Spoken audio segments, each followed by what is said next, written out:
ईश्वरी congratulations विक्ट्रीसाठी, player of the मॅचसाठी. Thank you.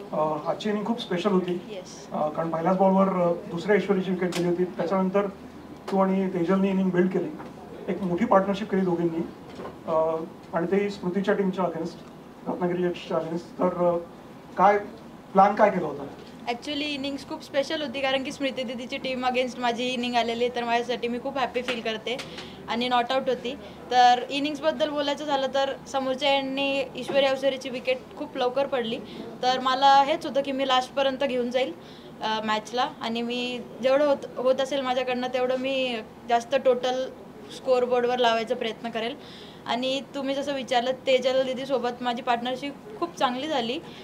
ती मला खूप म्हणजे गाईड करत होती की कसं खेळायचं काय नाही, इन बिटवीन जसं सिंगल्स डबल्स रोटेट करायला हवा. तर तिचा इंडियाचा एक्सपिरियन्स पण ती शेअर करत होती. तिच्यासोबत खेळून पण खूप स्पेशल वाटत होतं.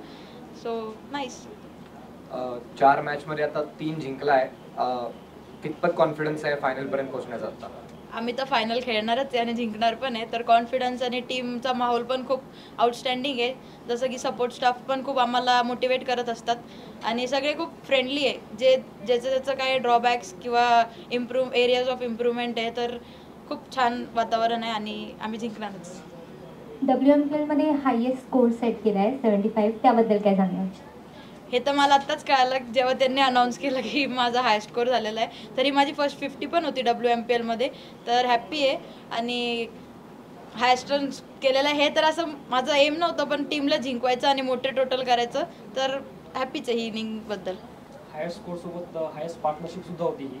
हो. तर पार्टनरशिप दरम्यान तुमचं काय बोलणं चालू होतं दोघींचं? हायस्ट पार्टनरशिप होती की असं काही नाही, नॉर्मलच की जसं खेळायचं, विकेट कंडिशन कशी होती, दोघांचं तेच चालू होतं की सिंगल डबल्स रोटेट करायला पाहिजे, डॉट बॉल्स कमी यायला पाहिजे आणि तेच.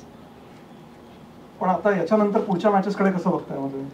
पुढच्या मॅचेसकडे आमचं टीमचं तेच आहे की आम्ही सगळ्या मॅचेस वन म्हणजे मॅच बाय मॅच चाललो आहे आम्ही, की असं नाही की फायनल खेळायचं असं नाही. जी मॅच पुढची येईल त्याचं प्रिपरेशन करतो, मीटिंग्स होतात, त्याच्यात डिसाईड होतं काय करायला पाहिजे, स्ट्रॅटेजीज सगळे सांगितले जातात कोचेसकडनं आणि आम्ही प्रयत्न करतो की ते आम्ही इम्प्लिमेंट करू. ईश्वरी, तू नाशिकमधून येतेस. काल आपण पाहिलं की चिन्मयी जी परभणीची आहे, चांगली परफॉर्म करते. ज्ञानदा शेवटी अटॅक केला, ती धुळ्याकडनं खेळायची. तर हा WMPL हा प्लॅटफॉर्म कसा आहे या नव्या मुलांसाठी किंवा ज्यांना एक्सपोजर मिळालं नाही आतापर्यंत? WMPL हा महाराष्ट्र क्रिकेट असोसिएशनने खूप छान इनिशिएटिव्ह घेतलेला आहे. तर प्लॅटफॉर्म एस्पेशली वुमन्ससाठी हा क्रिएट करून दिला आहे. तर आम्ही खूप हॅप्पी आहे की आम्हाला एवढ्या मोठ्या प्लॅटफॉर्मवर खेळायला मिळतं आहे. आणि जसे की WPLचे जे वुमन्स प्रीमियर लीग असतं त्याचे जसे फॅसिलिटीज आहे, सगळं लाईव्ह मॅचेस दाखवत आहेत हे, तर आम्हाला पण खूप छान वाटतं की आम्ही त्याची प्रॅक्टिस आत्ताच इथे करतोय. तर आम्हाला पुढे जाऊन आम्ही सिलेक्ट होणार, तर आम्हाला इझी जाईल ते खेळायला. या प्लॅटफॉर्मबद्दल तू बोललीस आत्ता, पण हे म्हणजे या स्टेडियममध्ये एवढे प्रेक्षक लोक असतात, इवन या मॅचेस स्ट्रीम होत आहेत ऑनलाईन, ह्यानी किती फरक पडतो, ह्यानी किती अवघड असतं, एक वेगळं प्रेशर असतं का ह्याच्यातनं ओव्हरऑल लोकांवरती परफॉर्म करण्यासाठी? माझ्यावर प्रेशर असतं सगळ्यात गेल्यावर खाली हात एवढे ऑडियन्स असतात, ऑनलाईन स्ट्रीम होती. म्हणजे आधी इन्व्हिटेशन मॅचेस वगैरे आपण खेळतो तिथे असं एवढं नसतं पब्लिक, तर त्यातनं आता हे कितपत फरक पडतो, किती अवघड वाटतं? अवघड असं नाही वाटत. पहिल्या मॅचला थोडंसं नर्वस होती मी पण की एवढा क्राऊड समोर खेळायचं, पण जसं जसं एक्सपिरियन्स येत जातो तसं मी खेळलेलीच आहे नाईट मॅचेस वगैरे पण स्टेटसाठी, तर एवढं काय डिफिकल्ट जात नाही. आणि ते तर आम्हाला चेअर करण्यासाठीच आले, तर आम्ही अजून हॅप्पी असतो की आमचं नाव ते आणि टीमचं नाव ते असतं, चेअर करतात आम्हाला घेऊन. तर आणि लाईव्ह दिसतो आम्हाला, स्वतःला पण टीव्हीवर दिसतं, ते खूप छान वाटतं आपण कसा शॉट मारला. हॅपी.